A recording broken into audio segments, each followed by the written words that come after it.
በጣም ቴንሽን ሆኛለሁ። በጣም ተናድጃለሁ። ከዚህ በፊት የተደረገውን ነገር ነው እየደገሙት ያሉት። የምር ስለ እኔ ልጅ የሚጨነቁ በቃ በጣም ሀሳቢና መልካም ሰው እንደሆኑ ነው የሚያስመስሉት። ግን በጣም አረመኔ፣ በጣም ጨካኝ፣ በጣም ይሄ የአውሬነት ባህሪያቸውን ነው እያሳዩኝ ያሉት እና እኔ በፍጹም ከዚህ በላይ ምንም ልታገሳቸው አልችልም። ህግ ጋም ለመሄድ ሞክሬ ነበረ፣ ግን ደግሞ 24 ሰዓት አልሞላውም። 24 ሰዓት ካልሞላው ደግሞ ምንም አይነት መፍትሄም ሆነ ምንም አይነት ነገር ሊያደርጉልኝ አይችሉም።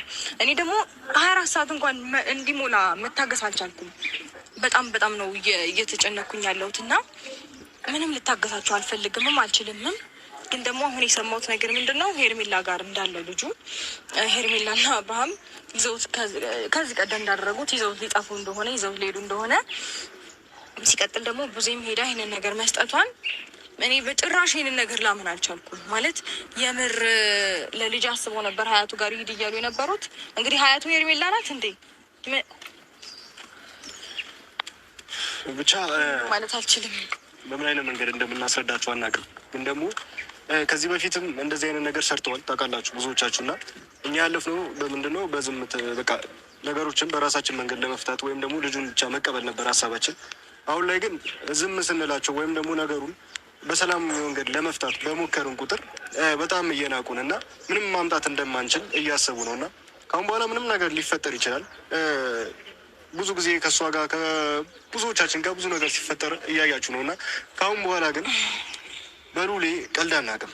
ምክንያቱም ከዚህ በፊት ብቻዋን የሁሉ ነገር መስዋዕትነት የከፈለችው ማንም መቶ እንዲነካባት፣ ማንም መቶ ደግሞ የፈለገው ነገር ልጁ ላይ እንዲወስን አንፈልግም። ምክንያቱም ከዚህ በፊት ብዙ መስዋዕትነት ከፍላ ከእርግዝና ጀምሮ እስካሁን ድረስ ባለችበት ጊዜ አጠገብ የነበረችው እናቱ ሩታ ነች።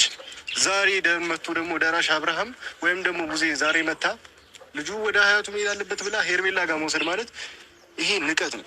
ስለዛ ሄርሜላ ጋር እንደሆነ ሰምተናል። ልጁ ሄርሜላን ከዚህ በፊት ብዙ ነገር ተፈጥሯል ከእሷ ጋር ሄርሜላና ሩታ ላይ እና ካሁን በኋላ ግን ሊበቃ ይገባል። ምክንያቱም እሷም ማይነካ ነገር ነው የነካችባት።